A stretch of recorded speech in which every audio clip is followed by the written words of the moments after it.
नमस्कार, आप देख रहे हैं द पब्लिक वर्ड। में सुभाष चौधरी हूं।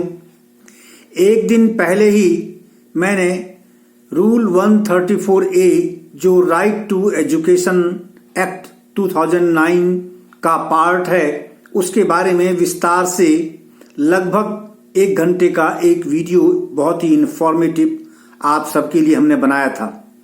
और आज वह स्थिति आ गई, खासकर हरियाणा में और गुरुग्राम सहित कई जिले में उसी प्रोविजन को लेकर आज सैकड़ों और अलग अलग जिले में मिलकर हजारों अभिभावकों ने अपने बच्चों के साथ संबंधित जिले के जिला उपायुक्तों के यहाँ प्रदर्शन किया। मामला था 134A रूल के तहत जब टेस्ट लिए गए बच्चों के एडमिशन के लिए प्राइवेट स्कूल्स में जो निःशुल्क शिक्षा का प्रावधान है 134A रूल के तहत टेस्ट के बाद मेरिट लिस्ट जारी की गई और उन स्कूलों को भी डीईओ के माध्यम से मेरिट लिस्ट की कॉपी भेजी गई और इन बच्चों के अभिभावकों को भी मोबाइल के थ्रू एसएमएस आया कि आप फलाने अपने जो आपके चॉइस के स्कूल थे उस स्कूल में जाकर अपने बच्चे का एडमिशन ले सकते हैं। और उन्हें 24 दिसंबर तक की तारीख समय सीमा दी गई कि आप 24 तारीख तक अपना एडमिशन जाकर ले लें। लेकिन पिछले 15 दिसंबर से लगातार गुरुग्राम जैसे शहर में हजारों अभिभावक, माता पिता और बच्चे स्कूलों का, प्राइवेट स्कूलों का चक्कर लगा रहे हैं, लेकिन उन्हें उनमें से अब तक एक भी किसी बच्चे का एडमिशन नहीं हुआ है। और आश्चर्यजनक रूप से 1500 ऐसे बच्चे हैं जिनके नाम मेरिट लिस्ट में आए हैं, जिनमें से अधिकतर बच्चों ने 60, 70 यानी 60, 70, 80, 85, 90, यहां तक कि कई बच्चे ऐसे भी हैं जिन्होंने गवर्नमेंट ऑफ हरियाणा के द्वारा आयोजित की गई उस एग्जाम में, एडमिशन टेस्ट में 100 में से 100 मार्क्स भी लाए हैं। और ऐसे बच्चे भी अभी प्राइवेट स्कूल में एडमिशन के लिए धक्के खा रहे हैं। लगातार कभी डिप्टी कमिश्नर के दरवाजे खटखटा रहे हैं तो कभी स्कूल प्रबंधन के यहां जाकर गुहार लगा रहे हैं, लेकिन कोई सुनने वाला नहीं है। 2 दिन पहले भी वरिष्ठ वकील कुलभूषण भारद्वाज जो डिस्ट्रिक्ट बार एसोसिएशन के प्रेसिडेंट भी रहे हैं और भारतीय जनता पार्टी के एक पूर्व नेता भी रहे हैं, उन्होंने उनके नेतृत्व में डिप्टी कमिश्नर से मिलकर ज्ञापन भी दिया था और इस संबंध में सभी स्कूलों को प्रशासनिक निर्देश जारी करने की गुहार लगाई थी। लेकिन लगता है उसका कुछ असर नहीं हुआ और यही कारण था कि आज भी उनके नेतृत्व में सैकड़ों अभिभावकों ने आज लघु सचिवालय पर प्रदर्शन किया, जमकर नारेबाजी की प्रशासन के खिलाफ और हरियाणा सरकार के खिलाफ। उन सब का गुस्सा खासकर मुख्यमंत्री के प्रति था कि जो उन्होंने वायदे किए थे वो उन्हें नहीं निभा पा रहे हैं। क्या उनकी बातें अब प्रशासनिक अधिकारियों पर बेअसर साबित हो रही हैं। एक तरफ वो विधानसभा में लगातार विधानसभा के सदस्यों द्वारा उठाए जाने वाले सवालों का जवाब देते हुए दावे ठोक रहे हैं कि वो व्यवस्था कर रहे हैं और उनकी पूरी प्रशासनिक पकड़ है, वो लोगों को विभिन्न प्रकार की योजनाओं से लाभ दिला रहे हैं। लेकिन दूसरी तरफ राइट टू एजुकेशन जो मौलिक अधिकार है, फंडामेंटल राइट है बच्चों का, उसको लेकर सरकार अभी तक कोई संजीदगी नहीं दिखा रही है, केवल खाना पूर्ति में लगी हुई है। पूरा प्रशासनिक अमला पूरी तरह से निष्क्रिय लगता है और जानबूझकर ऐसा लगता है कि इस मसले को नजरअंदाज किया जा रहा है। इससे समझ में बात आ सकती है कि इस देश में मौलिक अधिकार प्राप्त करना या फिर उसका उल्लंघन करना किस तरह की का खेल बन गया है और कैसी परंपरा इस देश में, इस और हरियाणा प्रदेश में बन चुकी है। और उसका नजारा आज लघु सचिवालय के सामने देखने को मिला कि बच्चे, माता पिता अपने रोजगार छोड़कर, बच्चे अपनी शिक्षा छोड़कर, अपनी पढ़ाई छोड़कर लगातार पिछले 2 सप्ताह से स्कूलों का चक्कर लगा रहे हैं, बावजूद इसके कि वो मेरिट लिस्ट में आए हैं, उनके नाम मेरिट लिस्ट में आ चुके हैं और उनको केवल एक एसएमएस भेजकर भ्रमित किया जा रहा है, कंफ्यूज किया जा रहा है, लेकिन उन्हें वो अधिकार दिलाने वाला कोई नहीं मिल रहा है। और आज कुलभूषण भारद्वाज भारद्वाज वरिष्ठ वकील के नेतृत्व में फिर लोगों ने प्रदर्शन किया और लेकिन उन्हें लघु सचिवालय में पहले एंट्री नहीं मिली और भारी पुलिस बल तैनात कर दिया गया था। उसके बाद जब लगातार प्रदर्शन चलता रहा, नारेबाजी चलती रही, लोगों ने जमकर रोष प्रदर्शन किया प्रशासन के खिलाफ, खासकर डिप्टी कमिश्नर की कार्यशैली के खिलाफ। फिर तहसीलदार दर्पण कंबोज वहां पहुंचे और उन्होंने प्रदर्शनकारियों से, खासकर जो अभिभावक थे, उनसे बातचीत करने की कोशिश की, उन्हें समझाने की कोशिश की। मैं आपको इस वीडियो के अलग अलग पार्ट में वो सारी स्थितियां आपको दिखाऊंगा और आप खुद ही निर्णय ले सकते हैं कि क्या इस देश में 75 साल बाद भी संविधान, दोनों सदनों से पारित संविधान में वर्णित जो मौलिक अधिकार है राइट टू एजुकेशन का, उसको हासिल करने के लिए गरीब परिवार, आर्थिक रूप से कमजोर परिवार कैसे आज भी इस देश में निस्सहाय हैं। आइए आपको लिए चलता हूं लघु सचिवालय गुरुग्राम की ओर, जहां सैकड़ों अभिभावक और बच्चे प्रदर्शन कर रहे हैं और अपने मौलिक अधिकार दिलाने की मांग कर रहे हैं प्रशासन से, लेकिन कोई सुनने वाला नहीं है। भाई कुलभूषण जी हमारे बीच आ गए हैं और भाई कुलभूषण भाई जिंदाबाद, कुलभूषण भाई जिंदाबाद, भारत माता की, भारत माता की, हर जोर जुल्म की टक्कर में, हर जोर जुल्म की टक्कर में। अभी रचना जी आपके बीच में 2 शब्द। देखिए, ये प्राइवेट स्कूल अब हमारे बच्चों का एडमिशन नहीं ले रहे हैं। क्यों नहीं ले रहे? क्योंकि इनको पैसा नहीं दे रहे हम लोग। ये तो अपने 10 साल का अनुमान लगा के हमारे बच्चों को नहीं ले रहे, और जबकि हमें तो 10, 20, 50 साल तक बच्चों का साथ रहना है, तो हमें तो संघर्ष करना पड़ेगा ना। उन 50 सालों के लिए करना पड़ेगा। ये 10 साल का हिसाब लगा सकते हैं तो हम पूरी जिंदगी का हिसाब लगा सकते हैं। हम लड़ेंगे, आखिरी दम तक लड़ेंगे और अपने बच्चों का शिक्षा का अधिकार दिलाते रहेंगे। भारत माता की, भारत माता की, शिक्षा का अधिकार, शिक्षा का अधिकार, निजी school, private school, private school.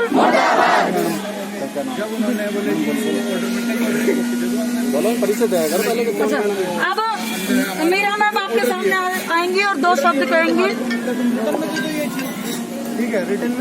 देखिए, शिक्षा हमारा जन्मसिद्ध अधिकार है और हम इसे लेके रहेंगे। शिक्षा हमारा जन्मसिद्ध अधिकार है और हम इसे लेके रहेंगे। आप सभी बताइए, आप सभी बुद्धिजीवी हैं, ये सार्थकता कहाँ सिद्ध होती है कि गरीब बच्चा पढ़ाई से वंचित रह जाए और अमीर बच्चों को स्कूल में दाखिला मिल जाए? ये सार्थकता कहाँ सिद्ध होती है? क्या ये सही है? मैं आपसे पूछती हूँ, क्या ये सही है? और अगर सही है तो हम गलत को सहन नहीं करेंगे, नहीं करेंगे। हम गलत को सहन नहीं करेंगे, नहीं करेंगे। हमारे बीच कुलभूषण भाई आए हुए हैं, तो मैं निवेदन करूंगा, कहाँ तक लड़ाई करवा सकते हैं, करेंगे।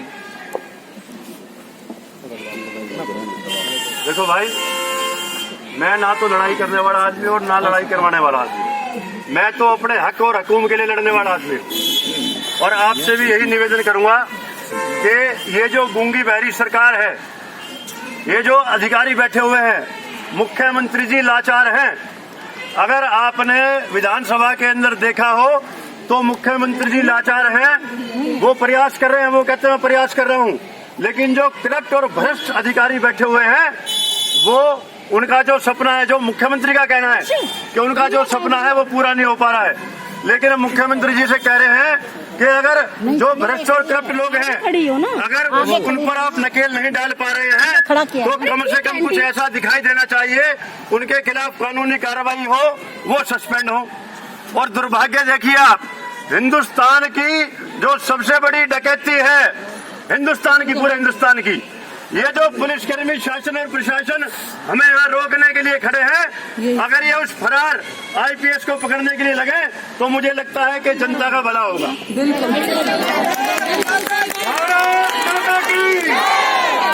और नौकरियों की बात ये लोग करते हैं, बगैर खर्ची, बगैर पर्ची की बात मुख्यमंत्री करते हैं।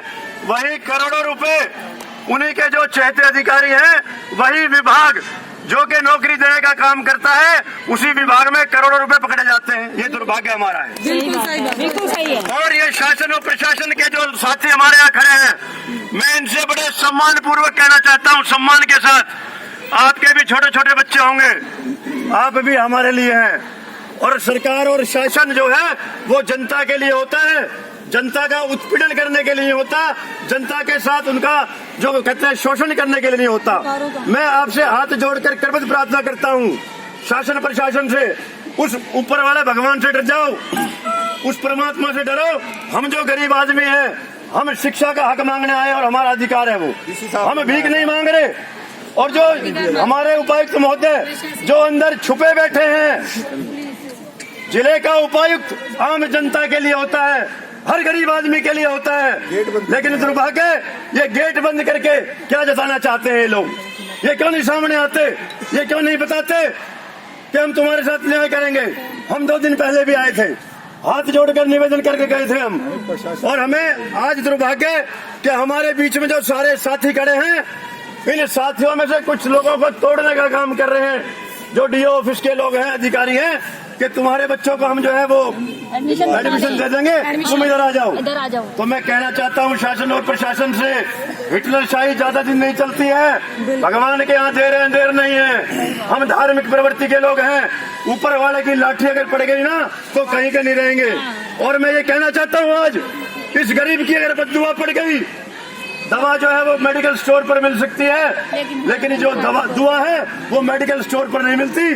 वो जो हम गरीब आदमी हैं, हमारे यहाँ से निकलती है और आपको दुआ मिलती है वो।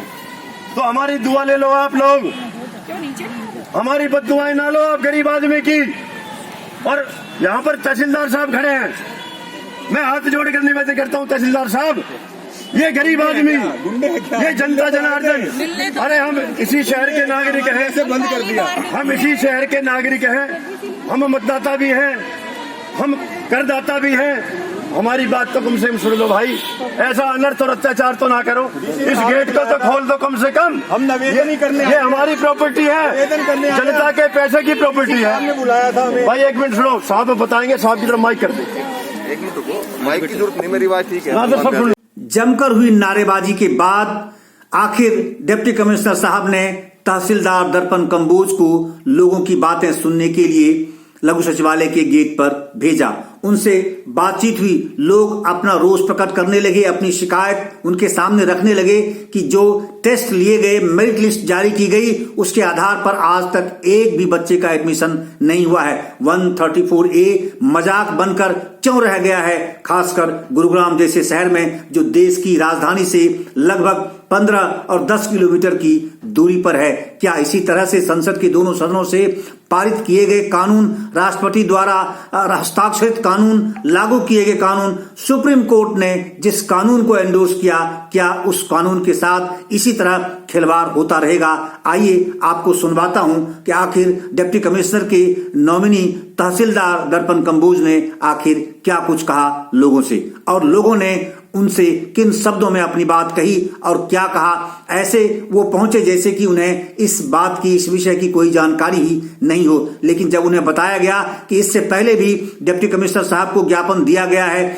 बावजूद इसके उस संबंध में अब तक कोई संज्ञान नहीं लिया गया है, कोई कार्रवाई नहीं हुई है और किसी प्रकार की सहायता अब तक इन अभिभावकों को नहीं दी गई है, जिससे कि 134A के तहत इन बच्चों का, जिन्हें सेलेक्ट किया गया है हरियाणा गवर्नमेंट के द्वारा, एजुकेशन डिपार्टमेंट के द्वारा अपने प्रोसेस को अपनाते हुए, उनके एक भी बच्चों के एडमिशन अब तक नहीं हुए हैं। और नहीं हुए हैं तो क्यों नहीं हुए हैं, उनसे सवाल जवाब किया गया। आइए आपको सुनवाता हूं, आप खुद ही निर्णय लेंगे और आप खुद विश्लेषण कर सकते हैं कि देखिए क्या हालात बने हुए हैं इस देश में और हरियाणा प्रदेश में। सब सुनेंगे भाई, आराम से पीछे पीछे, जैसा आपने पहले आप सब लोग शांत हो जाइए प्लीज। आप जो बात कर रहे हैं, क्या मैं आपके बीच में आप बताओ, आपका सम्मान करते हैं। आप सब लोग शांत हो जाइए। गर्मी थी, अभी सारी बात सुनाने की कोशिश करिए। मैं तो सर कहता हूँ आप दुआएं हमारी तो आपके लिए, आप ऐसे ना बोलो, हमारी शुभकामनाएं और शुभभावनाएं आपके साथ है। हमारे हाथ जोड़ के करबद्ध प्रार्थना। सुनिए, अधिकारी कोई भी है, आप जो बात कह रहे हैं, आपने अगर कोई ज्ञापन दिया है पहले, वो बताइए मेरे को, ताकि मैं उस बारे में डिस्कस कर सकूं कि क्या बात है, क्या मैटर है। अब मेरे को बुलाइए ज्ञापन के लिए। आप पहले परसों ऊपर थे, परसों, लेकिन हमारी बोलचाल नहीं हो पाई क्योंकि मैं मीटिंग में था। आप भी अपने भाई एक मिनट भाई जी सारी बात जब आपसे समझाया गया था जो है ना, आपने कुछ ज्ञापन दिया है क्या? जी, हमने उपायुक्त महोदय को 20 तारीख को अपनी पीड़ा से अवगत कराया है कि हम जो गरीब लोग हैं, हमारे जो बच्चे हैं, जो 134A के अंतर्गत जो स्कूलों के अंदर एडमिशन है, हमारे बच्चों ने वो परीक्षाएं उत्तीर्ण कर ली है और हमारे को एडमिशन दिया जाए। हाँ जी। और 24 तारीख जो है वो उसकी लास्ट डेट है। 24 तारीख 2 दिन है। हम ये कहना चाहते हैं मान्यवर आपके समक्ष कि हमारे से औपचारिकता भी पूरी कराएंगे, फिर कागज भी मांगेंगे। अब एट ए टाइम वो कागज एक बंदा बात करिए भाई, अगर एट ए टाइम वो कागज मांगेंगे तो हम कैसे पूरे कर पाएंगे? फिर वो कह देंगे आपके कागज पूरे नहीं है। ये कहना चाहते हैं। दूसरी बात, भाई तेरे ते गुंडा किसने कहा ये बता दे मेरे ते एक बात। हमें तो वहाँ से पुलिस वहाँ पे नहीं ऐसे ना बोलो। कोई नहीं, आप कह रहे आप अगर अपने अधिकार के लिए हमें गुंडा कहते हैं तो गुंडे हैं। ये कह रहे थे कि हम गुंडे गुंडे नहीं है। आप कुछ भी कह सकते हैं सर, आप अधिकारी हैं। अरे मैंने नहीं बोला, ये बोल रहे थे। कोई नहीं, किसी ने बोल रहे थे। जिसमें भी हमें, एक मिनट भाई छोड़ो, हमें गुंडा कह लो, हमें आतंकवादी कह लो, आपको नहीं, हमें आतंकवादी कह लो, आप कह रहे थे। कोई बात नहीं, कुछ भी कह, हमने नहीं कुछ भी कहा। हम तो इस शहर के नागरिक हैं, हाथ जोड़ रहे हैं आपके साथ। वो अलग चीज है जो आप मैनिपुलेट ना, वो स्पष्ट बात कर रहा हूँ मैं, इसलिए कि हमारे मन में कोई नेगेटिव धारणा नहीं है। मैं आपके समक्ष खड़ा हूँ, गेट बंद मिलने आए हैं आप, चलो 2 बंदे मिल। ये गेट बंद कर दिया, बताओ आप। डीसी साहब से मिलेंगे और यहीं आ जाएंगे। भाई एक मिनट छोड़ो, एक मिनट को भाई साहब 2 बंदों को मिलवा देंगे। तहसीलदार साहब नहीं, पहले मेरा निवेदन हाँ। आपसे, मैं ये कहना चाहता हूँ आपसे, अगर हमारे को पीड़ा लगी पहुंची है तो आप हमारे मर्रम लगाओगे ना जी। ये गेट नहीं, ये गेट बंद करने से, इस गेट बंद करने से क्या होगा? क्या ये किसी की प्राइवेट भूमि है? हमारे पैसे से बनी भूमि है, आपकी भी है, हमारी भी है। ऐसे तो हर एक स्थल सरकारी सबका होता है। तो ऐसा क्या कारण है कि हमारे को रोक दिया गया? लेकिन रोक दिया गया, अगर आपकी बात सुनने के लिए ही मैं आया हूँ। डीसी साहब नहीं भेजा मेरे को। अच्छा जी, मैं अपने आप चल के थोड़ी आया हूँ। अभी आप कह रहे हो मुझे पता ही नहीं क्या मामला है। अभी आपको डीसी साहब ने भेजा? डीसी साहब ने भेजा है ज्ञापन। आप अगर ज्ञापन दे चुके सर, तो वो बात के लिए अभी हम आपका इंतजार कर रहे हैं। आप डीसी साहब से पूछ लो कि जो एडमिशन के लिए जो 20 तारीख को आपके समक्ष लोग आए थे, आपको ज्ञापन भी देकर गए थे, उस पर क्या हुआ वो आप हमें बता दें। इतना सा नहीं है। तो उसमें आपने ये रखा था कि जो पेपर क्लियर हो गए बच्चों के, हाँ जी, उनके एडमिशंस करे जाएं जी। उसके लिए डेट कौन सी निर्धारित है? 24 है, आप बता रहे हैं आखिरी डेट लास्ट। उससे पहले करने हैं सारे। जी यही बात। उसके बाद तो होगा ही नहीं। अब जो विद्यालय के अधिकारी हैं वो कोई ना कोई बहाना बनाते हैं, और वो बहाना इसलिए बना रहे हैं ताकि इन बच्चों को हम जो एडमिशन से वंचित कर दें और उसके बाद अपनी औपचारिकता। आपके पास लिस्ट है कौन कौन से बच्चों ने सील किया हो? हम लिस्ट है जी, डीसी साहब को दे दिया, लिस्ट दे चुके हैं। डीसी साहब ने दे दिया। 1500 बच्चे हैं सर, जो इन्होंने डी ऑफिस में सारी लिस्ट है बड़ी, हर स्कूल को गया हुआ है, लेकिन स्कूल मान्य ही नहीं कर रहा कि हमारे पास कोई लिस्ट नहीं है। आधे स्कूल हमें ये कह रहे हैं कि जी हमारा कोर्ट केस चल रहा है। डीओ से मिले आप? मिले हैं सर, डीओ से ज्ञापन उसी में ही है। हम तो मान्यवर, हमने हर वो दरवाजा खटखटाया है जहाँ से हमें न्याय की उम्मीद है, और हम यहाँ पे आए। डीओ साहब ने क्या कहा? डीओ साहब कहते देखते करते, हमने मेल कर परिणाम स्कूलों में हमने मेल, विद्यालय में मेल के माध्यम से भी संपर्क किया है, अपनी पीड़ा से अवगत कराया है, लेकिन हमारे को उसका कोई किसी प्रकार का भी जो है रिजल्ट नहीं है। इसलिए हम लोग इतनी सर्दी के अंदर देखो फिर दोबारा से कागज लेके टीसी कटवा दिए बच्चों की तरह, ना वो इधर के रहे ना उधर के रहे, कागज वापस कर दिए गए हैं। तो टीसी कटवा उसके ऊपर अभी क्या निर्णय लिया गया? एक बार जो आपने ज्ञापन दिया है उसके बारे में हाँ बिल्कुल, हमें था कि आप ज्ञापन देने आए हैं शायद। हम आपकी जय जयकार का इंतजार कर रहे हैं। आप एक साहब से पूछो, हमारा एडमिशन हो जाए तो हम आपकी जय जयकार कर देंगे। जय जयकार तो पॉलिटिशियनों को चाहिए होता है, तो प्यार चाहिए होता है, आशीर्वाद चाहिए होता है।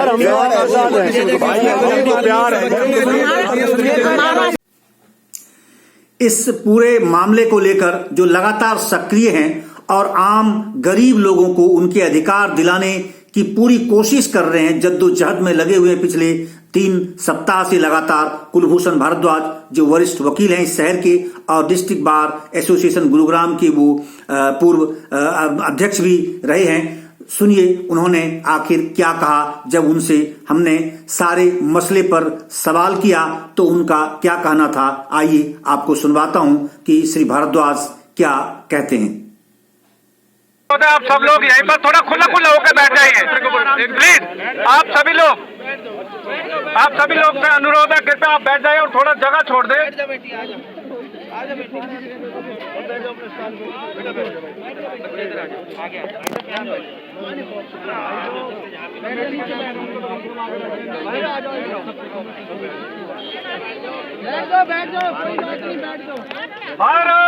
माता की भारत माता की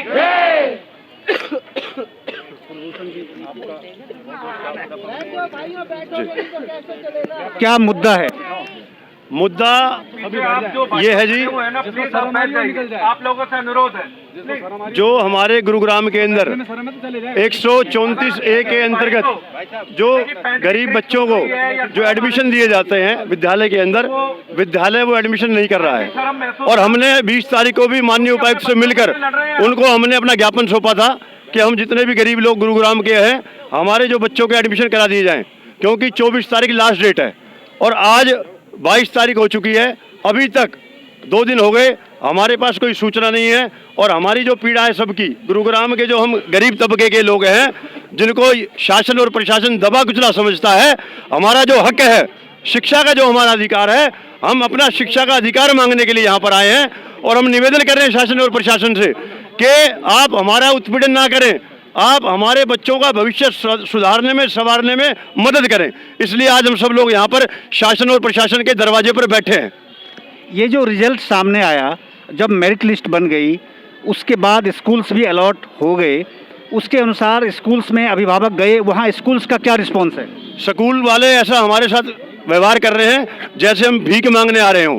स्कूल वाले हमारे साथ दुर्व्यवहार तो कर ही रहे हैं, साथ साथ हमारा उत्पीड़न भी कर रहे हैं। ना तो हमें सही जानकारी दे रहे हैं, ना वो हमारे से पेपर ले रहे हैं और ना ही वो हमारा एडमिशन कर रहे हैं। उनका रवैया गैर व्यवहारिक है, उनका रवैया लापरवाही वाला है, उनका रवैया एक तरह से हमारे साथ, जो गरीब हम लोग हैं तो हमारी भावनाओं के साथ खिलवाड़ का तरीका है उनका।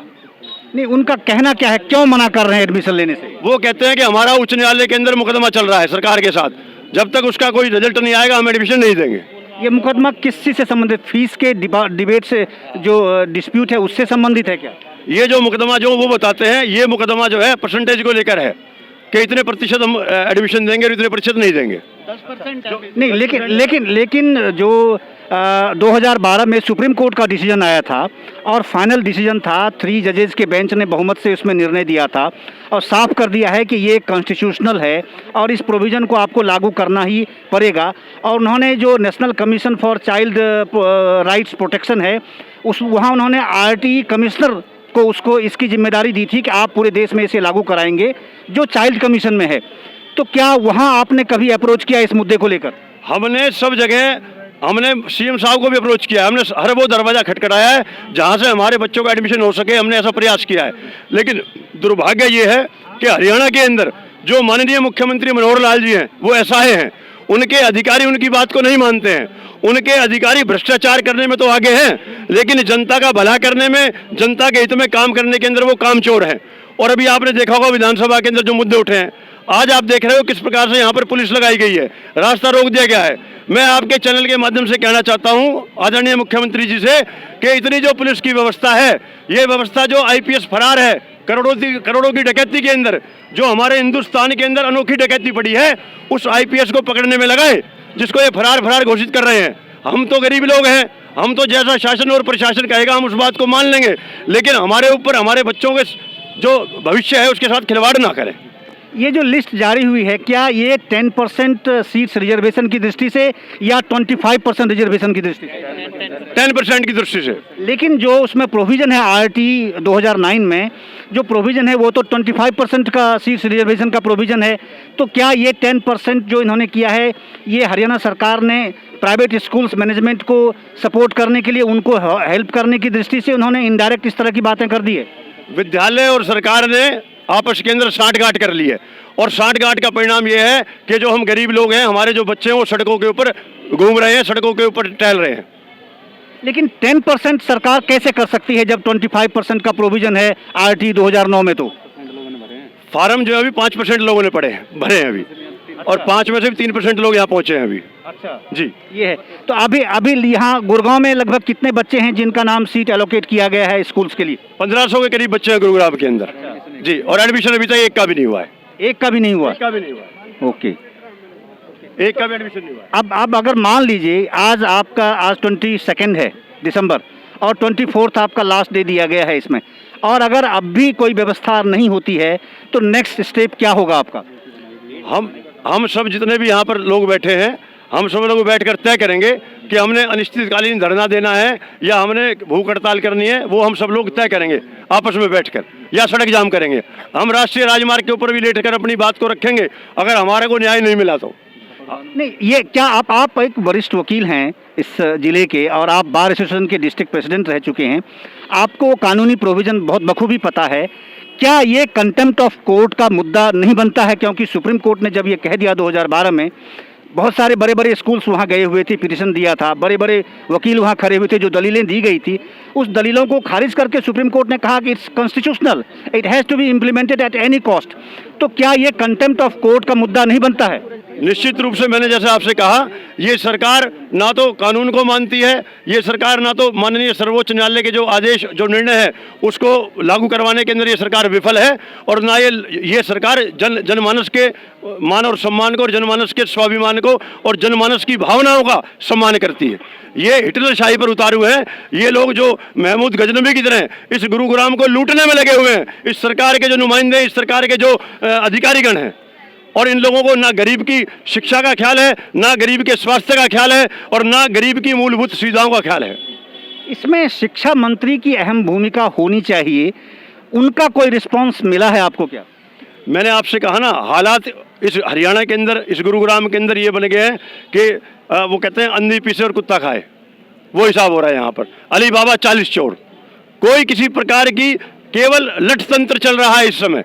अगर कोई अपनी आवाज़ को उठाता है तो उस पर पुलिस के माध्यम से उसको डराने का काम करते हैं, पुलिस के माध्यम से उस पर झूठे मुकदमे दर्ज करने का काम करते हैं, पुलिस के माध्यम से उन्हें ब्लैकमेल करने का काम करते हैं। लेकिन जहाँ पर जन समस्याओं की बात आती है तो ये लोग सबके सब, जिसे बोलते हैं, इनके मुंह पर बापू के जो 3 बंदर हैं उस तरह से इनके मुंह पर पट्टी बंधी हुई है।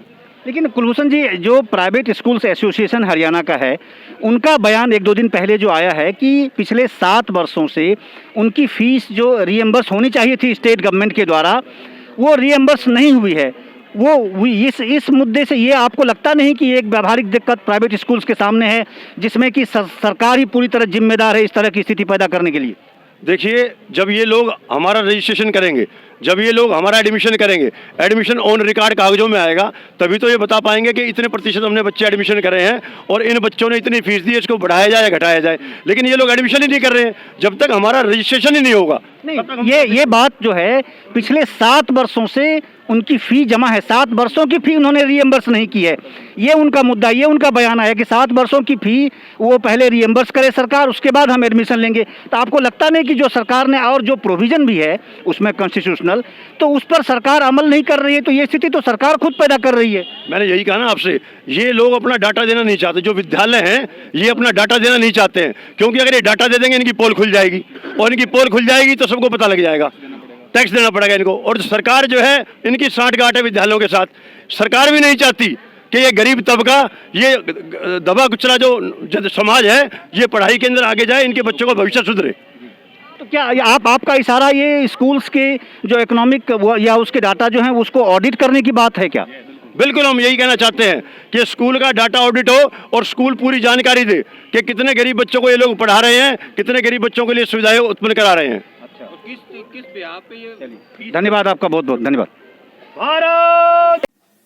अब आपको उन बच्चों की बातें आपको सुनवाता हूं, आखिर वो बच्चे क्या कह रहे हैं जो अपने सपने को साकार होते नहीं देख पा रहे हैं। पिछले 15 दिसंबर से ही लगातार 1 सप्ताह से भी अधिक समय से लघु सचिवालय और स्कूल के बीच में हिदर एंड दीदर वांडरिंग कर रहे हैं, धक्के खा रहे हैं, और उनके अभिभावक भी अपने रोजगार छोड़कर अपने बच्चों के सपने की दृष्टि से, उसे आगे बढ़ाने की दृष्टि से और संविधान प्रदत्त मौलिक अधिकार हासिल करने की दृष्टि से लगातार अधिकारियों के दरवाजे खटखटा रहे हैं। आखिर वो बच्चे क्या कह रहे हैं, आइए आपको सुनवाता हूं कि आखिर उनके दिल में क्या मलाल है। क्या इस देश में उसे निःशुल्क शिक्षा प्राप्त करने का अधिकार है भी या नहीं है, या केवल संविधान में जो प्रावधान दर्ज किए गए हैं वो केवल शब्द बनकर हैं या फिर उसके कुछ असर भी होने वाले हैं, जिसका असर हम सबके जीवन पर पड़ने वाला है, इस देश के निर्माण पर पड़ने वाला है। ये देश इसी तरह विश्व गुरु नहीं बन सकता जो बहुतायत में गरीब परिवार हैं, आर्थिक दृष्टि से कमजोर लोग हैं। क्या उनके बच्चों को अच्छी शिक्षा प्राप्त करने का अधिकार है या नहीं है? आइए सुनिए वो बच्चे क्या कह रहे हैं लघु सचिवालय के दरवाजे पर खड़े होकर। हर जोर जुल्म की टक्कर में संघर्ष, हर जोर जुल्म की टक्कर में संघर्ष हमारा नारा है, हर जोर जुल्म की टक्कर में संघर्ष हमारा नारा है, हर जोर जुल्म की टक्कर में संघर्ष हमारा नारा है। भीख नहीं, हक चाहिए। बेटा क्या नाम है आपका? भव्य। भव्य। किस क्लास में आपको एडमिशन चाहिए था? 8th में। यस। और कौन सा स्कूल आपको एलोकेट हुआ है? Blue Bells Public School sector 10। Sector 10। Okay, तो आप स्कूल गए, आप जब आपको सीट एलोकेट हुआ, लिस्ट जारी हुई, तो आप उस स्कूल में गए अपने डॉक्यूमेंट्स लेकर? हाँ जी। अच्छा, क्या कहा स्कूल वालों ने? उन्होंने कहा कि 28 फरवरी के बाद आना। उन्होंने 28 के बाद आना? यस। तो आपके अभिभावक, आपके पेरेंट्स साथ में होंगे, तो क्या उन्होंने ये बात उनसे कही कि 24 तक लास्ट डेट है, तो 28 को आएंगे तो आप मेरा एडमिशन ले लेंगे, ऐसा कुछ, ऐसी कोई बातचीत हुई? सर ऐसे नहीं पता। अच्छा, ओके। आपने फर्स्ट टाइम ये 134A के तहत आपने टेस्ट दिया? पहले से आप प्राइवेट स्कूल में थे या सरकारी स्कूल में थे? प्राइवेट में। प्राइवेट में थे। अच्छा, तो आपने टेस्ट दिया, पिछले साल भी आपने टेस्ट दिया था? अच्छा, 3rd में दिया था आपने? तब आपका नहीं हुआ था? हो गया था तब। तो फिर उस वक्त भी एडमिशन नहीं हुआ आपका? नहीं सर, जब हम रोहतक में थे, हम रोहतक से यहाँ शिफ्ट हुए थे तो इसलिए। अच्छा, तो रोहतक से यहाँ फिर किस स्कूल में शिफ्ट हुए आप? यहाँ पे अभी किसी स्कूल में नहीं हुए थे, अभी रोहतक से शिफ्ट हुए थे तो अभी उसी स्कूल में ही थे। अच्छा, कहाँ? रोहतक में ही प्राइवेट स्कूल में थे आप? ओके, तो आप नहीं 3rd में जब आपने एडमिशन के लिए दिया था टेस्ट, तो उस वक्त आपका स्कूल ट्रांसफ़र नहीं हुआ? उस वक्त फिर एडमिशन नहीं हुआ इस प्रोविजन के तहत? नहीं, उस समय नहीं हुआ था? उस टाइम हो गया था 3rd क्लास। तो आपने लिया नहीं एडमिशन उस वक्त? ले लिया था सर। कहाँ लिया था फिर आपने? रोहतक में लिया था? अच्छा, उस वक्त वहाँ हो गया था, तो उस समय इस प्रकार की दिक्कत इस बार मना कर रहे हैं? फर्स्ट टाइम तो सर आई थी बट बाद में हो गया था। अच्छा, फर्स्ट टाइम मना किया था, उसके बाद में फिर हो गया था। ओके, अच्छा, तो अगर आपका अभी आपने टीसी ले लिया है? नहीं, टीसी अभी नहीं लिया है। जब स्कूल जब ये कहेंगे उसके बाद आप टीसी लेंगे? Yes. ये दिक्कत आएगी। अभी कितने दिनों से आप स्कूल नहीं गए हैं? सर अभी 10-20 डेज हो गए हैं। मतलब 20 डेज से आप you are wandering hither and thither just to get the admission. Okay, मतलब आपकी पढ़ाई भी पूरी तरह से बाधित हो रही है ना? और आपके पेरेंट्स भी, वो भी काम से बाधित हो रहे होंगे, वो भी रोजगार से बाधित हो रहे होंगे आपके। रोहतक से आप यहाँ आते हैं? नो सर, वहाँ अभी हम शिफ्ट हुए हैं यहाँ पे गुड़गांव। अच्छा, अब आप यहाँ शिफ्ट हो चुके हैं? हाँ जी। Thank you. बेटा आपका क्या नाम है? हर्ष।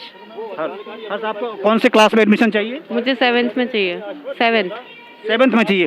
कि कौन सा स्कूल आपको एलोकेट हुआ है? Blue Bell sector 10। Blue Bell sector 10। अच्छा, तो आप इससे पहले आप कौन से स्कूल में पढ़ते थे? इससे पहले SD मेमोरियल में। किसमें? SD memorial Madan Puri. अच्छा, तो वहाँ से आप यहाँ शिफ्ट करना चाहते हैं? क्यों, आप प्राइवेट स्कूल में क्यों आना चाहते हैं? मतलब आप वहाँ SD मेमोरियल से आप इस स्कूल में क्यों शिफ्ट होना चाहते हैं? क्या उससे ज़्यादा अच्छा स्कूल है ये? नहीं। तो फिर आप यहाँ क्यों शिफ्ट हो रहे हैं? मम्मी की वो इतनी इनकम नहीं है कि हमारी फीस भर सके। जी बिल्कुल, मतलब वो स्थिति नहीं है कि आप फी भर सकें, इसीलिए आप 134A के तहत आप एडमिशन चाहते हैं। ठीक है, आप स्कूल गए थे अपने मम्मी और पापा के साथ? हाँ। क्या कहा स्कूल वालों ने? स्कूल वाले कह रहे हैं 28 फरवरी को आना। 28 फरवरी के बाद, मतलब नेक्स्ट सेशन में? इस सेशन में आपका एडमिशन नहीं होगा, ये कह रहे हैं क्या? तो आपने बताया नहीं कि 24 तक लास्ट डेट है, तो आप 20। अच्छा, तो क्या बता रहे हैं वो फिर? वो कह रहे हैं उससे पहले हम कुछ नहीं कह सकते। उससे पहले कुछ नहीं कर सकते? अच्छा, और वहाँ गए तो आपसे कुछ डॉक्यूमेंट्स मांगा या कुछ ऐसे फी वगैरह की बात भी की? फी की बात नहीं की, कोई ऐसा फी नहीं मांगा उन्होंने? अच्छा, तो आपके साथ मम्मी जाती है, आपके पापा जाते हैं स्कूल? मम्मी जाती। मम्मी काम करती हैं या फिर गृहिणी है? मम्मी घर पे रहती। घर पे। ओके, अच्छा, आप कितने बार स्कूल गए आप एडमिशन लेने के लिए? 16 से लगातार जा रहे हैं। 15 से लगातार आप जा रहे हैं? इट मीन्स कि आप अपने स्कूल नहीं जा पा रहे हैं, आपकी पढ़ाई हर्ज हो रही है, आपकी पढ़ाई बाधित हो रही है ना? ओके, अच्छा, तो यानी लगातार 15 तारीख से आप जा रहे हैं और आपको मना किया जा रहा है, आपका एडमिशन नहीं हो रहा है। और अब आप यहाँ लघु सचिवालय आज आए हुए हैं अभी आप डीसी से मिलना चाहेंगे इस मुद्दे पे? क्या अगर आप डीसी से मिलते हैं तो आप क्या कहना चाहेंगे डिप्टी कमिश्नर को यहाँ? यही कि हमारा एडमिशन करो स्कूल में। अच्छा, एडमिशन और आप पढ़ाई आपकी हर्ज हो रही है, बाधित हो रही है ना? ये मुद्दा आप उठाएंगे इस तरह से।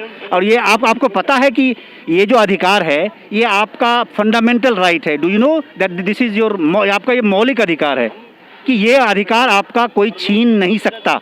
कॉन्स्टिट्यूशनली ये आपका मौलिक अधिकार है, फंडामेंटल राइट है। फंडामेंटल राइट आप समझते हो? हाँ, कि जो कि व्यक्ति का व्यक्तिगत निजी अधिकार है, ये आपसे कोई छीन नहीं सकता। और आपको समझ में बात आ रही है कि लगातार 15 तारीख से जब आप चक्कर काट रहे हैं स्कूल का, तो आपके इस अधिकार का हनन हो रहा है। समझ रहे हैं आप, है ना?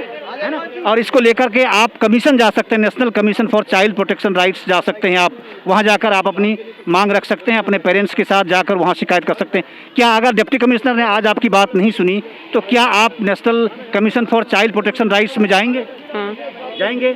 आप बेटा आप जाएंगे? जरूर जाएंगे। अच्छा, और कितने बच्चे हैं आपके साथ जो, और आपके साथी वगैरह भी कुछ ऐसे हैं जो जिसका इसमें सीट एलोकेट हुआ है और उनका भी एडमिशन नहीं हो रहा है? एक ये है और एक मेरी सिस्टर है। अच्छा, ओके, हमारे बोलने के। अच्छा, तुषार मदान है। बच्चे तो चाहिए, लेकिन सभी छोटे बच्चों को आप हम यहाँ तो नहीं ला सकते। ठीक बात है। हाँ। ये जो बच्चे आए हैं ये अपने हक के लिए आए हैं। आपने इनसे जो भी क्वेश्चन पूछे, इनको समझ में आए नहीं आए, कैसे भी आए, इन्होंने आपको जवाब दिया। एटलीस्ट ये अपने हक के लिए लड़ने को तैयार हैं। तो उसी तरह हम भी आपसे यही कह रहे हैं कि जो हमारा हक है, जो हमारे बच्चों का हक है, जो पढ़ाई हम नहीं कर पाए वो हमारे बच्चे कर पाए, तो इसीलिए हम चाहते हैं कि अच्छी शिक्षा मिले। बिल्कुल, आपकी आंखों में आंसू, ये बिल्कुल ये समझ में बात आती है कि व्यवस्था में कितनी गिरावट है इस देश में और इस प्रदेश में किस तरह से कितनी परेशानी है। ये बात बिल्कुल समझ में बात आ सकती है कि माता और पिता अपना काम छोड़कर और बच्चे अपनी पढ़ाई छोड़कर स्कूलों का लगातार चक्कर लगा रहे हैं। कितने दिन आप गए स्कूल एडमिशन कराने के लिए बच्चे का? 16 तारीख से जब से रिजल्ट निकला तब से कंटिन्यू सर जा रही हूँ। अच्छा, हाँ। क्या कह रहे हैं वहाँ काउंटर पर जब आप जाते हैं तो? वो तो मना कर रहे हैं, कह रहे कि आपको बाहर गेट से ही वापस कर दिया जाता है या फिर आपने प्रिंसिपल से वहाँ बातचीत की? वहाँ गेट से ही बाहर कर दिया। सैटरडे को तो गेट से ही बाहर कर दिया था। सैटरडे गेट से ही बाहर कर दिया जाता है। मंडे को आइएगा आप, मंडे को गए थे तो वो कह रहे थे 28 फरवरी के बाद आइएगा, हमारे पास स्टे है। अच्छा, 28 फरवरी के बाद।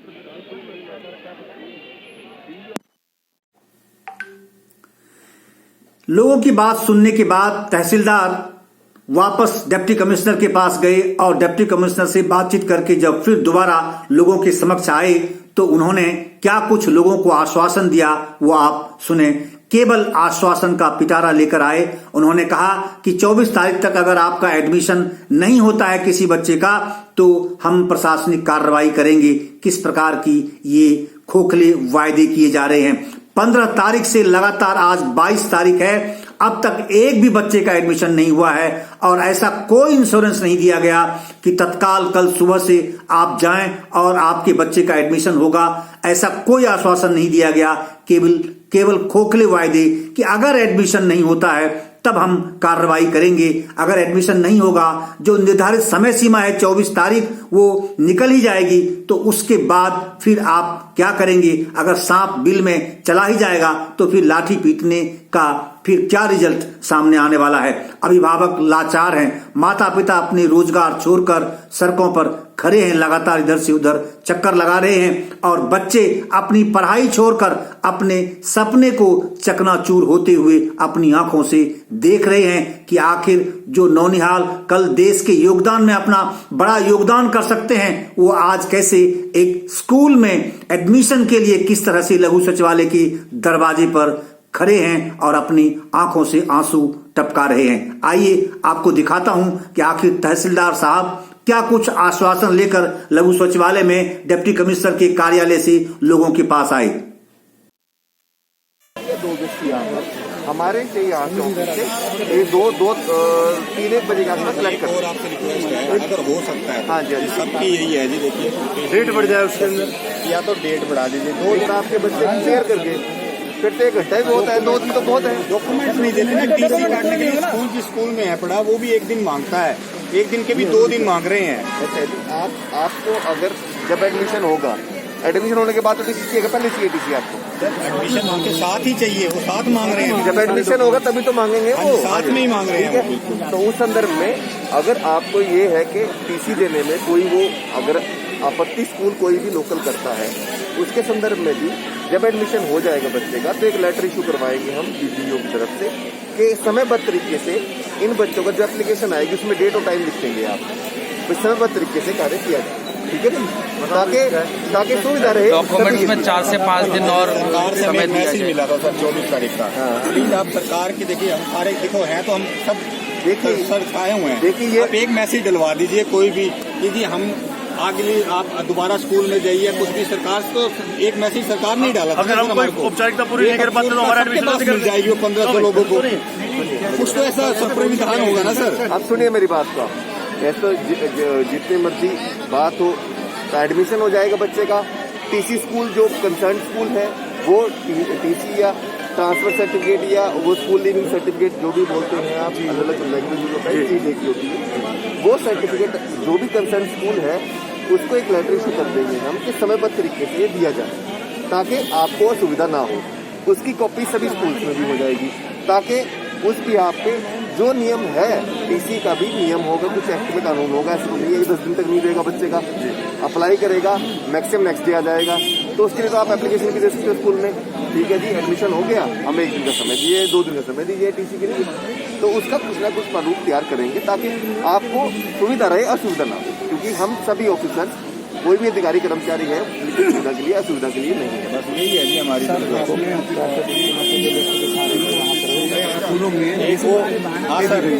लेकिन वहाँ पर हम लोग गए, कल एडमिशन के लिए गए थे, उन्होंने क्लियरली मना। यही तो बात कर रहा हूँ मैं अब, और मैंने क्या बोला अब आपको, अगर वो सूची दी है, आप मान रहे हो सूची गई है, आप मान रहे हो सूची गई है स्कूलों को, जी बिल्कुल, देखो इनको भी नहीं पता क्योंकि ये भी लेट ज्वाइन कर आपको, तो सूची जो गई हुई है स्कूल में गई है बीओ की तरफ से, बीओ की तरफ से गई है सभी स्कूलों में। अगर वो कंसर्न के एडमिशन नहीं देते 24 तारीख तक तो उनके खिलाफ नियमानुसार कार्रवाई जो भी बनती है वो की जाएगी। साहब आप कार्रवाई तो जरूर करें लेकिन हमारा एडमिशन तो रह जाएगा, हमारा एडमिशन तो अगर एडमिशन नहीं होगा तभी कार्रवाई होगी। हाँ हमारी एडमिशन सर मैं कल तो कार्रवाई किस बात बीओ साहब से बात अभी गए थे हम, सुबह बीओ ऑफिस गए थे, प्रयास कर रहे हैं हम यही आपसे सर। अगर कोई स्कूल एडमेंट रहे कि कोर्ट के केस हाई कोर्ट में कोई केस है उसकी प्ली लेगा, अगर वो प्ली गलत है उसका कार्रवाई करी जाएगी। इस बात मैं गलत तो नहीं कह रहा हूँ ना, मैं बिल्कुल सहमत हूँ बात से। मैं यही चाहता हूँ कि हमारे बच्चे का एडमिशन हो जाए, ये मोटिव हमारा तो मोटिव ये है। मोटिव तो सबको पता है कि क्या है, वो बात अलग है कि मेरे भी मोटिव यही है कि बच्चों का एडमिशन, ठीक है जी। सर जैसे मैंने आपको बताया, आप कह रहे हो ठीक है, कल ही स्कूल में गया हूँ भाई, देखो 28 मार्च एक रिक्वेस्ट है आपसे, देखो मैंने आपकी जो बात क्लियर कट आपको बता रहा हूँ, कोई मैनिपुलेट नहीं, कोई झूठ नहीं है। लिस्ट अगर आपको पता है, डी साहब भी कह रहे लिस्ट गई है, आप भी मान रहे इस बात को, तो मैं झूठ नहीं बोल रहा हूँ, ठीक है ठीक है। तो एक बार हम 24 तारीख तक वेट करते हैं, जो बच्चों के स्कूल की लिस्ट गई है उनके पास एडमिशन नहीं होते तो उनके खिलाफ डीओ कंसर्न जो भी नियम बनता है उसके खिलाफ कार्रवाई करें।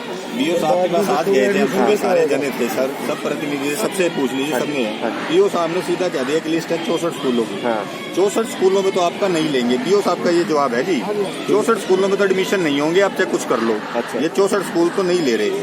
उन्होंने पूरी लिस्ट भी दिखाई। स्कूल कितने हैं? बाकी स्कूल बचते हैं सर 130 के करीब हैं, बड़े आधे ले रहे हैं आधे नहीं ले रहे।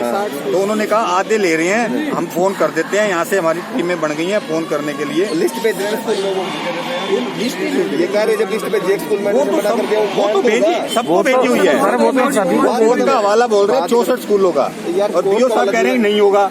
जब बीओ साहब ने मना कर दिया कि जी 64 स्कूलों में तो आप होगा ही नहीं, भूल जाओ। नहीं, उन्होंने कोर्ट का हवाला दिया, उन्होंने कोर्ट का हवाला दिया मान लो, तो जो नियम अनुसार बनता है, अगर एडमिशन होना चाहिए कोर्ट में कोई स्टे है, स्टे तो नहीं है, अगर स्टे है तो अलग बात है, नहीं स्टे है तो उसके खिलाफ उसके बाद स्टे है 24 फरवरी का, 28 फरवरी का, ठीक है। आप एक बार ये है कि ये बात कर लें तो स्टे का भी हमारे पास पेपर है, स्टे का पेपर भी दिखा देते हैं। ये हमारा विज्ञापन था जो 20 को दिया था हमने, 20 साहब का है, ये बीओ ऑफिस का है, परिणाम है तो मैं स्टे वाला देखिए सीएम विंडो का है, वो तो छोड़ो, वो दिखाओ ना आप जो हुआ है स्टे वाला। मैं फोन पे कोई बात नहीं, आप एक काम करते हैं, अभी तो बात ये है स्टे है या नहीं है, नहीं अरे सुन तो बार बात करेंगे यार। मेरी बात आपको यही बता रहा हूँ कि अगर स्टे है या नहीं है, स्कूल्स में जब लिस्ट चली गई है, अगर वो एडमिशन नहीं देते तभी कार्रवाई बनती होगी ना डीओ के द्वारा। हमने अपने सब हमारे को आश्वासन दे दिया, बिल्कुल सही है जी। हम 24 तारीख तक बैठ जाते हैं। हम अगर वो स्कूल में एडमिशन ना दे, बढ़ाएंगे। मेरे हाथ में नहीं है डेट बढ़ाना, डीओ ऑफिस मेरे हाथ में नहीं है डेट बढ़ाना, ठीक है जी। मैं स्पष्ट कह दूं, मेरे हाथ में नहीं है डेट बढ़ाना। आपने डेट बढ़ाने की एप्लीकेशन देनी है, आप अपने एप्लीकेशन दे दीजिए पीओ साहब को। अरे एक मिनट रुको यार, बार नहीं, मेरे हाथ में डेट बढ़ाना नहीं है। आप एक एप्लीकेशन दे दीजिए पीओ साहब को इकट्ठे होकर, कैसे किसकी डेट बढ़ाई जाए वो ऊपर भेज दें। अगर नियम अनुसार बढ़ सकती है वो बढ़ जाएगी। एक बात होता है, जिस हिसाब से बात थी मैंने आपको मिलने का प्रोसेस बता दें। हमारे 2 बंदे मिलेंगे बस, जिस हिसाब से मिलने का प्रोसेस बता दें। जो मैं बता रहा हूँ, जिस हिसाब ने तो कहा है मेरे को, वही तो बता रहा हूँ मैं आपको। मैं अलग चीज बता रहा हूँ, प्रोसेस मैं भी आपको प्रोसेस ही बता रहा हूँ जो जिस हिसाब से बात हुई मेरी, और आप ये मान रहे हो तो गलत थोड़ी होगी। आप कभी भी कह सकते हैं जाके, मिलने का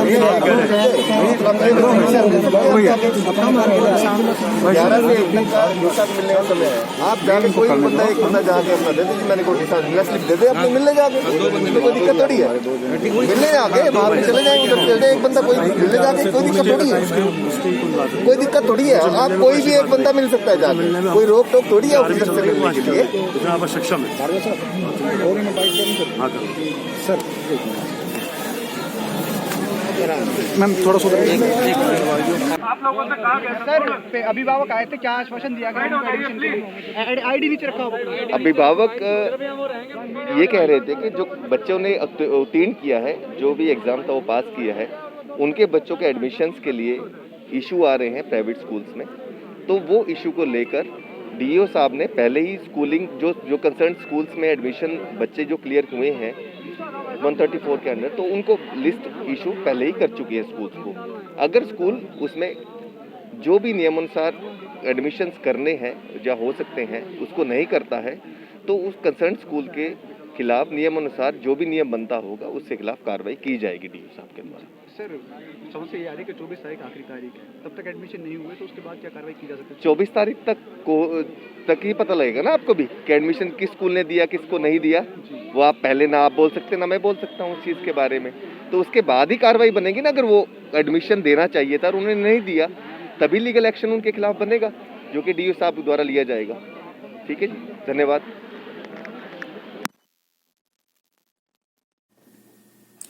जब तहसीलदार साहब के खोखले आश्वासन से लोग बिल्कुल आश्वस्त नहीं हुए, संतुष्ट नहीं हुए, तो अंततः वे सभी वहीं डटे रहे और फिर उन्होंने जोर डाला कि वो डिप्टी कमिश्नर से मिलना चाहते हैं। अंततः कुलभूषण भारद्वाज के नेतृत्व में 5-7 लोगों की कमेटी डिप्टी कमिश्नर से मिलने के लिए अंदर लघु सचिवालय पहुंचे। काफी जद्दोजहद के बाद, बहुत आरजू मिन्नत करने के बाद, और लगभग उन्हें 1 से 1.5 घंटे तक वहां डिप्टी कमिश्नर से मिलने के लिए इंतजार करना पड़ा, क्योंकि वो मीटिंग में थे।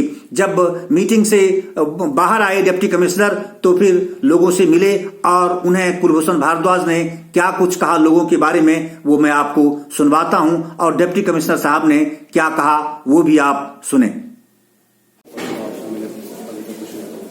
हमारी तरफ से चले गए हैं कि जो ना भर्ती करे कार्रवाई करो। सर एक भी बच्चे का 24 तक तो लास्ट केस है। मैं आपकी मांग नहीं कर रहा, लेकिन सर आप ये देखो ना कि 24 तारीख का तो समझ ये होगा कि हम करना नहीं चाहते। एक भी बच्चे का अगर एडमिशन हो जाए तो हम आपको आके बताएंगे सर एक बच्चे का हमारा एडमिशन हुआ है, आपका सर एक भी बच्चे का करके तो बाकी जो भी नहीं करेगा सर कोई भी नहीं करना सर। और मैं सर एक निवेदन करता हूँ कि हम आप बैठक में व्यस्त रहते हैं, आप एक ना अधिकारी नियुक्त करते हैं हमारे और विद्यालय के बीच में, ताकि हमारे कोऑर्डिनेशन बना रहे। हमें कोई बात हो हम उनसे जानकारी ले लें, स्कूल को जानकारी दे वो हमारे को। मैं आगे नहीं करूँगा सर। डीओ साहिब आई रहेगी इसके लिए समझ में। अभी हम गए थे कि हमारे को वो सूची भी नहीं मिली। आप डीओ को ही समझ में अधिकारी नियुक्त कर दें, किसी भी पीरियड को कोई इशू होता है 134 से संबंधित। हाँ, और धन्यवाद। वो जो सूची है ना जो विद्यालय के अंदर भेजी गई है, हम चाह रहे थे कि वो आपके माध्यम से हमें सूची मिल जाए। सूची भी वहीं से मिलेगी जी एजुकेशन। हाँ सर वो दे नहीं रहे। और माने बोलिए हमारा आपने उस दिन भी 20 तारीख को रिसीव किया था, एक बार हम लीगल तौर पर चाह रहे थे इसको रिसीव आज मिल जाए ताकि समय बढ़ जाए जी, क्योंकि 24 लास्ट समय बढ़ जाए। हम जो बैठे हैं बाहर हमें ना सिर्फ एक ही बात करना हुआ है कि बीओ ऑफिस से जो आपको मेल करी है ना, सिर्फ उसकी एक कॉपी दे दो कि हम जाके दिखा लें। हाँ, वो कॉपी दिलवा दो ताकि अंततः आज डिप्टी कमिश्नर से मिलने के बाद रास्ता यह निकला कि उनकी ओर से डीईओ को एक समन्वय अधिकारी के रूप में नियुक्त किया जा रहा है इस मसले को हल करने की दृष्टि से, यानी अभिभावक और स्कूल मैनेजमेंट के बीच में एडमिशन कराने की दृष्टि से जो कोऑर्डिनेशन की अथॉरिटी है वो डीईओ को दिया गया, जो कि अभिभावक और स्कूल के बीच में कोऑर्डिनेशन स्थापित करेंगे। अगर अभिभावकों को किसी प्रकार की दिक्कत आती है या एडमिशन लेने से मना करते हैं स्कूल के मालिक, तो फिर वो डीईओ की जिम्मेदारी होगी उसको इंश्योर कराना, और इस बात का आदेश उन्होंने तत्काल मौके पर ही डिप्टी कमिश्नर ने दिया। बहरहाल इस प्रकार के आश्वासन से क्या रास्ता निकलेगा, क्या वास्तव में उन 1500 बच्चों के नामांकन या एडमिशन उन स्कूलों में हो जाएंगे जिन स्कूलों के लिए लिस्ट जारी की गई है, जो मेरिट लिस्ट एजुकेशन डिपार्टमेंट ने जारी की है, यह देखने वाली बात होगी। अगले 48 से 72 घंटे के अंदर इसका भी रिजल्ट सामने आ जाएगा कि इसका कुछ रिजल्ट निकलता भी है या नहीं है, लोगों को अधिकार मिलते हैं या नहीं मिलते हैं, बच्चों को उन स्कूलों में जो उनका पढ़ने का सपना है वह पूरा होता भी है या नहीं होता है, आने वाला समय बताएगा। लेकिन इस पूरे मामले ने एक सवाल तो बहुत खड़ा कर दिया है कि आखिर मौलिक अधिकार दिलाने की भी जरूरत आखिर जिला प्रशासन क्यों नहीं कर पा रहा है, क्यों हरियाणा सरकार इस तरह से अपने कदम पीछे खींच रही है। एक तरफ 134A रूल में 25% सीट्स रिजर्व करने की बात है, जो गरीब बच्चों के लिए, गरीब परिवार के बच्चों को निःशुल्क पढ़ाने की दृष्टि से उन स्कूलों में, प्राइवेट स्कूलों में, और दूसरी तरफ हरियाणा सरकार ने उसे 25% से कम कर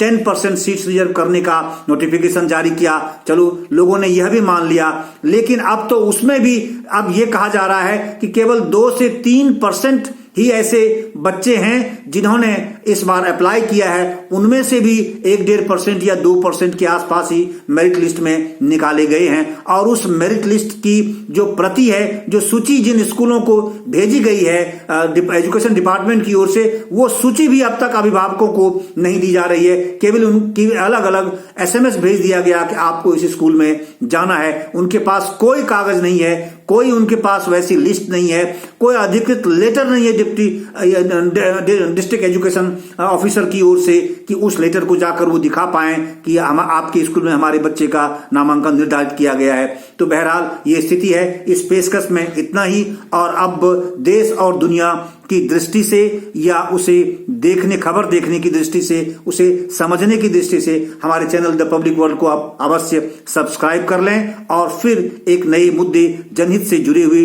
विषय को लेकर हम फिर हाजिर होंगे। आपका बहुत बहुत धन्यवाद, बहुत बहुत धन्यवाद।